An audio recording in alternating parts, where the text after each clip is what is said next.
आप ये सब कानून रख रहे हैं और एक पुलिस वाले को आप ये तमाम कानून की इजाजत देंगे। याद रखिए, जिंदगियां बर्बाद करने का काम आप कर रहे हैं और सबसे बड़ा इसका नुकसान होगा। अगर आप 3 कानून लाकर इस्लाह कर रहे हैं तो कौन सा इस्लाह है? आप तो ताकतवरों का रिफॉर्म कर रहे हैं, गरीबों को इससे क्या फायदा हो रहा है? 5 दिन का, 6 दिन का, 10 दिन का, यानी 90 दिन तक किसी को बेल नहीं मिलेगी। यानी जिस किसी को भी आप इस कानून में अरेस्ट करेंगे, यूएपीए से ज्यादा मैं 90 दिन जेल में रहूंगा। और सर, जो सजाए मौत काटेगा वो तो आधा पागल हो जाता है जेल में। आप थर्ड पार्टीज को मौका नहीं दे रहे। ये कौन सा इंसाफ है बताइए आपका? ना उनके पास दलील है, ना उनके पास वकील है, ना उनके पास आजादी है। तो ये 3 सर मैं आखिर एक लव ये तीनों कवानीन हमारे मुल्क की जमहूरियत के लिए, इन गरीब तबकात के लिए नुकसानदेह साबित होगा। जो हुकूमत और पुलिस को मनमानी करने की इजाजत देती है, हमको वो प्रोविजंस को निकालना था कि जो मंत्रियों को और पुलिस को ये मौका मिल जाता है लोगों को सालों जेल में रखने का, उन पर कोई जुर्म उन पर साबित नहीं होता।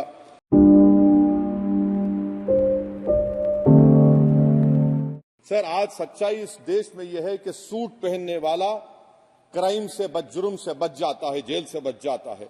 एक खाकी पहनने वाला किसी को करीब से गोली मार सकता है, हथकड़ी पहने हुए मुजरिम को, उसको कुछ नहीं, जवाबदेही नहीं है।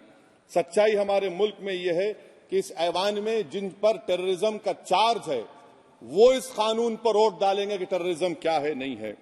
सर, मुझे ये कहने की इजाजत दीजिए कि अगर आज भगत सिंह को और मोहनदास करमचंद गांधी को ये 3 कवानीन बनाए जाते तो भगत सिंह और मोहनदास करमचंद गांधी कहते कि रोलट एक्ट है, ये 3 कवानीन रोलट एक्ट है। अब हुकूमत को बताना पड़ेगा कि असल मकौले पुत्र कौन है। सर, सच्चाई यह है कि इस मुल्क के गरीब, दलित, मुसलमान, आदिवासी, इनके लिए जिंदगी से बड़ी कोई सजा नहीं है।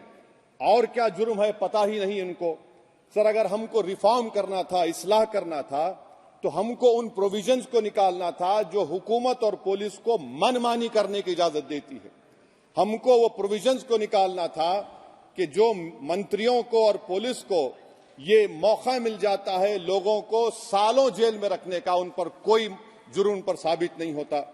हमको ये करना चाहिए था कि जो प्रोसिक्यूटर होता है वो फैब्रिकेटेड एविडेंस डालकर ताकतवरों को अपनी ताकत की बुनियाद पर उनको छूट दे देता है। हमने वो काम नहीं किया।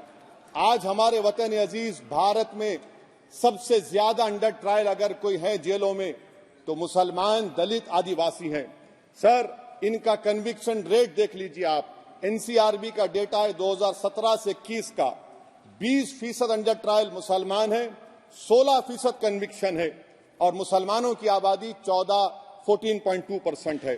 प्रिवेंटिव डिटेंशन ले लीजिए, जिसको इस्तेमाल किया जाता है जुडिशियल प्रोसेस को सबवर्ट करने के लिए और फेयर ट्रायल को सबवर्ट करने के लिए।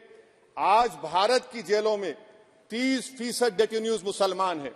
उत्तर प्रदेश में 2017 में 33% मुसलमान डेटेन्यूज थे। आज 83.9% उत्तर प्रदेश की जेलों में मुसलमान डेटेन्यूज है। सर, एक और मिसाल दे रहा हूं, सीएसडीएस की रिपोर्ट है, थिंक टैंक है बहुत बड़ा, जो कहता है कि they have found substantial prejudice against Muslim police force. Bihar, Maharashtra, Uttarakhand, Jharkhand, 2/3 of the surveyed police personnel believe that Muslims were more inclined to violence than members of the communities. ये empirical evidence है।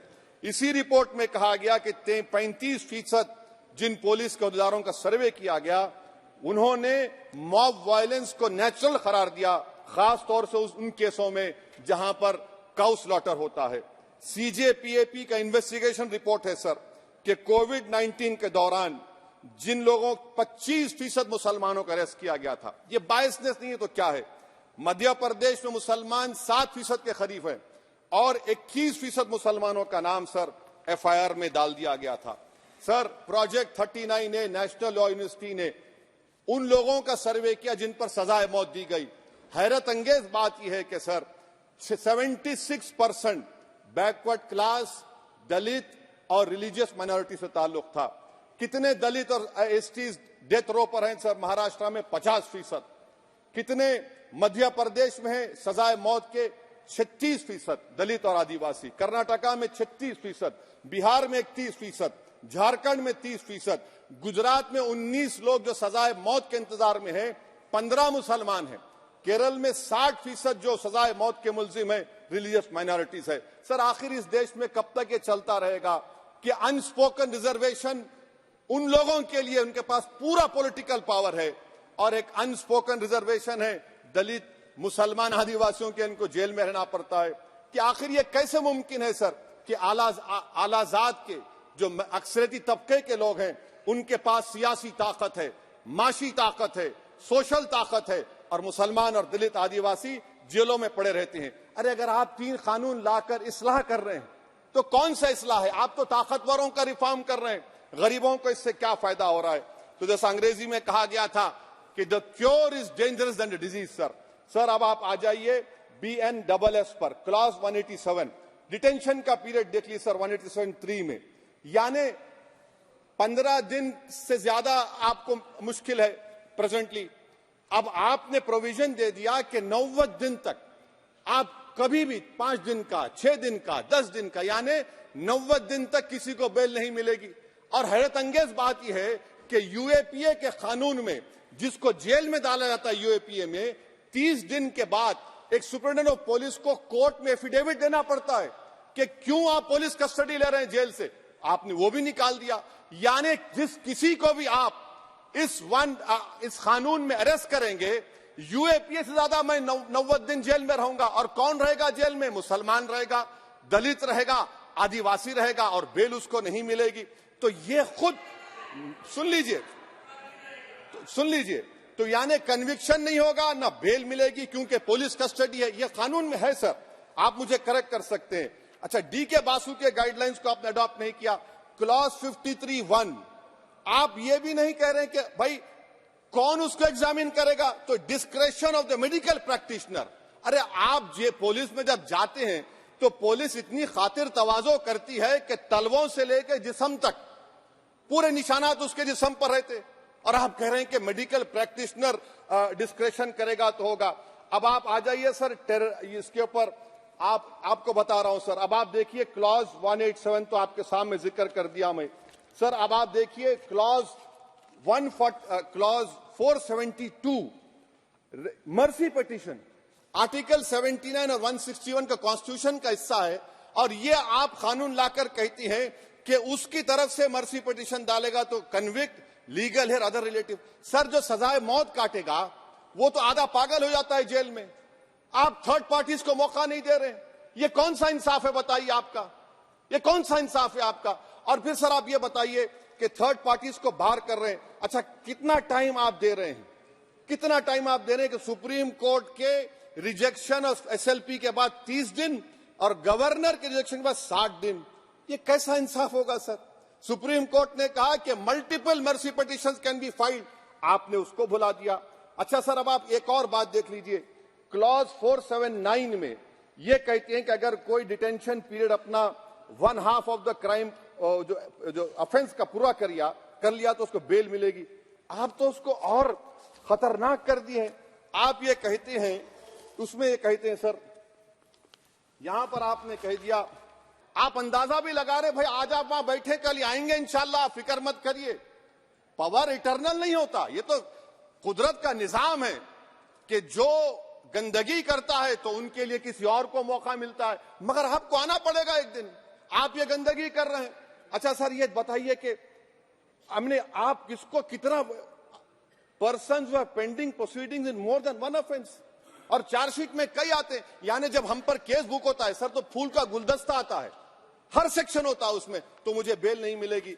तो ये एक बात है सर। सर आप बताइए फिर UAPA का क्या होगा, PMLA का क्या होगा, महाराष्ट्र मकोका क्या क्या होगा, गुजरात के कोका क्या क्या होगा? आप ये सब कानून रख रहे हैं और एक पुलिस वाले को आप ये तमाम कानून की इजाजत देंगे? याद रखिए, जिंदगियां बर्बाद करने का काम आप कर रहे हैं और सबसे बड़ा इसका नुकसान होगा। किसका नुकसान होगा? दलितों का, मुसलमानों का, आदिवासियों का। और वो पॉलिटिकल पार्टीज जो कल आज सत्ता में है, कल नहीं रहेंगे, वो बदले की भावना से काम करते हैं। UAPA का सेक्शन 16 क्लॉज 113 में आ गया, UAPA का सेक्शन 15 क्लॉज 131 में आ गया। देख लेंगे, उसको देख लेंगे। UAPA का आपत्तिजनक अंश निकाल दिए जाएंगे। UAPA का क्लॉज 18 113 4 में आ गया। यूएपीए का क्लॉज 18 113(3) में आ गया, यूएपीए का क्लॉज 20 113(5) में आ गया, यूएपीए का सेक्शन 19 113(6) में आ गया। अरे भाई साहब, फिर क्या बचा है? आप यूएपीए से, मकोका से, गुजरात कोका से, पीएमएलए सब ला लिए। तो स्पीकर सर, मैं अपनी बात को खत्म करने से पहले मैं उम्मीद कर रहा था कि मैंने वजीर दाखिला का एक स्टेटमेंट सुना था अमित शाह साहब का कि जब गुजरात के होम मिनिस्टर थे तो उन पर जुल्म किया गया, उनको दबाया गया। मगर हम ये समझ रहे थे कि जिस शख्स पर नाइंसाफी हुई है, जो वो क्लेम कर रहे हैं, तो कम से कम वो दूसरों से नाइंसाफी तो नहीं करेंगे। आप क्या कर रहे हैं? अरे ऐसे हजारों लोग हैं जिन पर जुल्म हो रहा है, ना उनके पास दलील है, ना उनके पास वकील है, ना उनके पास आजादी है। तो ये तीन सर मैं आखिर एक लव ये तीनों कवानीन हमारे मुल्क की जमहूरियत के लिए, इन गरीब तबकात के लिए नुकसानदेह साबित होगा। और ये सरकार को मैं चार्ज दे रहा हूं, आप चेक रिपब्लिक में निखिल गुप्ता बैठा है, लेके आओ ना उसको।